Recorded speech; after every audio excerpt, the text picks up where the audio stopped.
مسلمان با غیر رازدار نه جوړي هغه ته به د راز خبره هغه به ورته نه کوي او دی قانون سره تربیت د مسلمانانو کوي.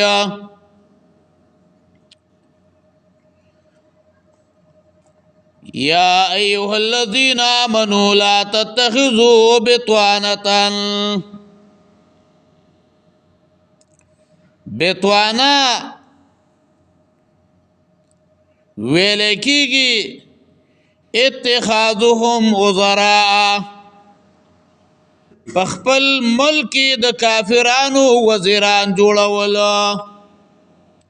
خپل ملک کافرانو وزیرانو جوړول. مفسرین ذکر کوي ابن ابي حاتم رحمه الله روایت ذکر کړي سیدنا عمر رضی الله عنه د تویل شو چې د حیری علاقی یو نصرانی غلام دی ډیر ذہین او خيار کاتب دی تاسو دا ولی کاتب نه مقرر ویا نو عمر بن الخطاب رضی الله عنه ویلا چې د دې مطلب داره چې زب غیر مسلم خپل بیتانا او رازدارو هغه جوړ کما چې هغه د کاتبونی سما منشی کما لیکل په کوما نو دا خو بزو هغه رازدارونی سم. او امام رازی رحمه الله ویا عمر رضی الله عنه د دې آیت نا دلیل نیولیو لا تتخذوا بطانة من دونکم او مفسرین ویو دا آیت دلیل له پدې باندې چې غیر مسلم دا همیشه لپاره د مسلمانانو د تباہی د بربادی سوچ او فکر کوي هر وخت دا تمنا کوي دا سوچ او فکر کوي چې دا مسلمانان دا بسنګا دوی ته به نقصان ورسیږي او دوی ته به تکلیف هغه به ورسیږي. علامه ابن کثیر رحمه الله وی دا آیت دلیل له پدې باندې چې غیر مسلم نه ملکونو کې دفترونو کې داسې ذمہواریاں ورکول هغه پکار نه دي چې دا غینه د مسلمانانو رازونه هغه معلومیږي او دشمنانو ته بیا د هغه اطلاع ورکي او خبرداري ورکي داسې ذمہواری دا به کافرانو ته نشي ورکوله. او بیا تفسیر قاسمی کې وایو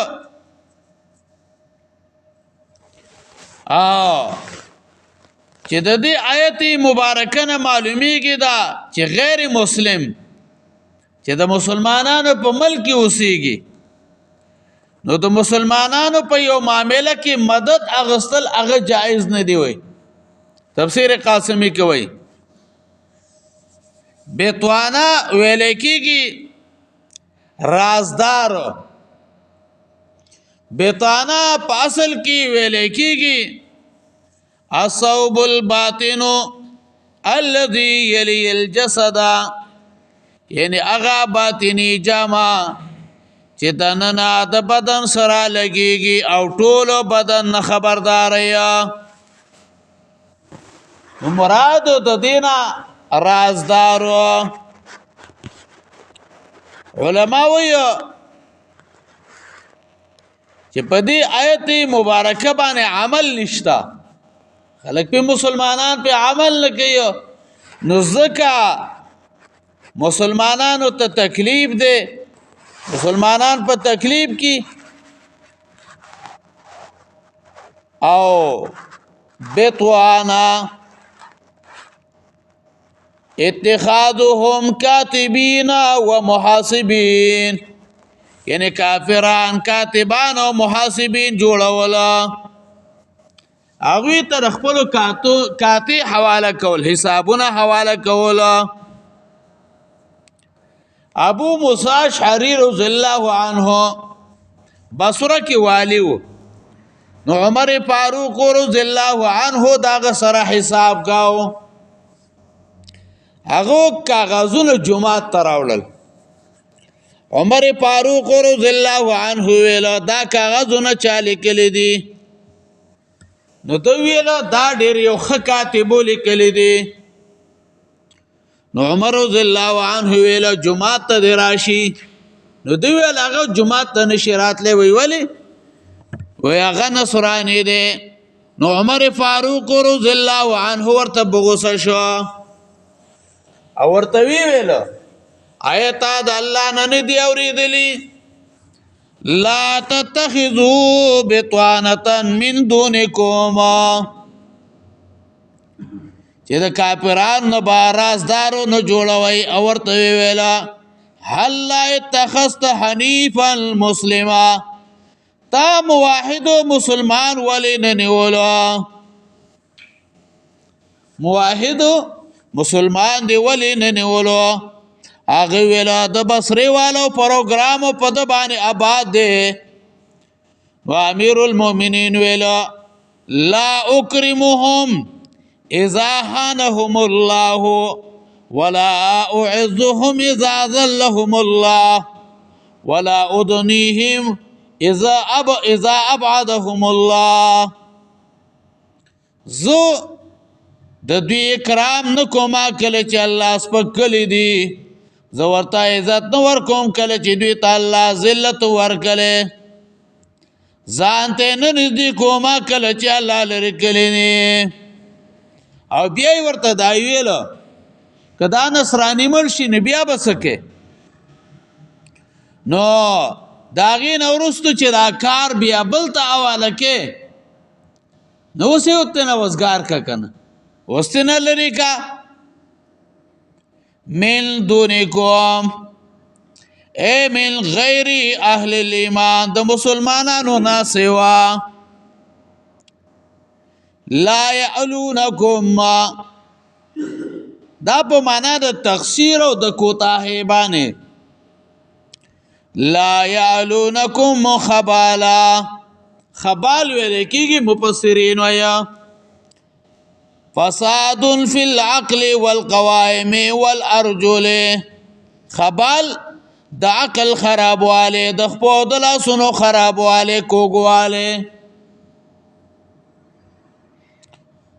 او بعض علما وی الخبال النقصان والهلاك، نقصان او هلاکت تو ویا. تاج العروس کی ویا خبال ویل کی العنا او مشقت. او ځنې علما ویا الخبال والفساد فی الافعال والابدان والعقول. خبال هغه فساد او خرابواله چې په کارونو کې وي، بدنونو کې وي، په عقلونو کې. او بعض علما وی الخبال والفساد الذي يعتر الانسان فيورث اضطرابا كالجنون والمخبل الفاسد العقل. خبال هغه فساد او خرابواله ته وایي چې انسان ترا پیږي او پای کې پریشانی پیدا کوي، لکه لیوانتوبه، عقل خراب شي.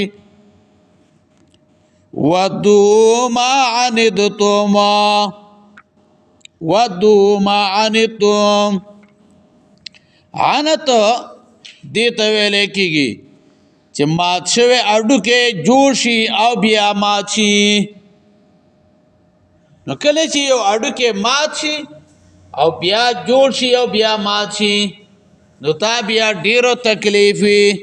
خو مراد ته نه دلته شدت الضرر والمشقه، یعنی هر قسمه ضرر او مشقت کې اچول غواړي.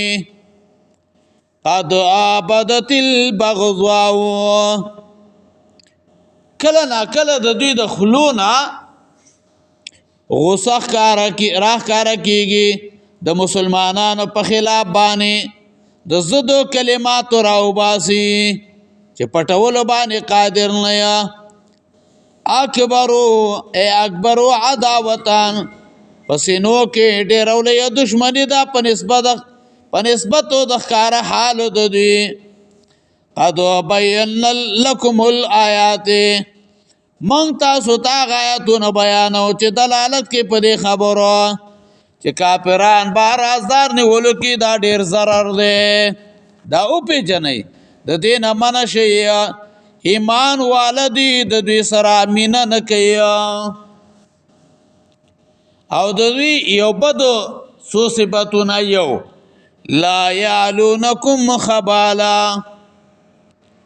دویمه ودو ما عنتم ستاسو مشقت خوخیا دریما قد بدت البغضاء من افواههم سلورم وما تخفي صدورهم اکبر او پنځما راتلون کی آیت کې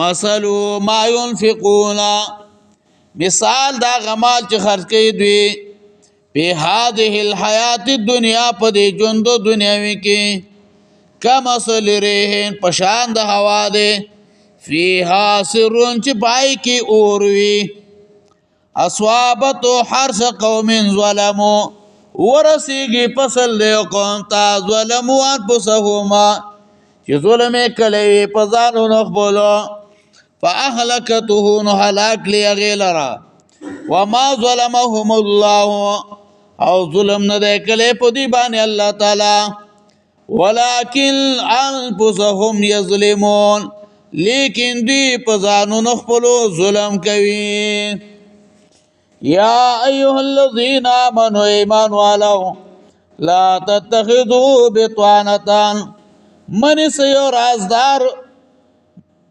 لا تتخذوا بطانه من دونكم من سي رازدار ستاسو نه بل څوک لا یعلونکم خبالا اغوی کو تاہین کی پتاسو کی د فساد ودو معنتم وخوی دوی آغا شی چې په مشقت کې چوي تاسو قد بدت البغضاء یقینا ښکار شوی دا کینا من افواههم دخلود دوینا وما تخفي صدورهم او هغه چې پټوي سینې د دوی اکبرو ډیر لوی دی قد بینا لکم الآیات یقینا بیان کړي دي موږ تاسو ته نښې د دشمنۍ د دوی ان کنتم تعقلون که تاسو عقل لرئ اللهم قوینا فی ربک واجرنا من خزي الدنيا وعذاب الاخره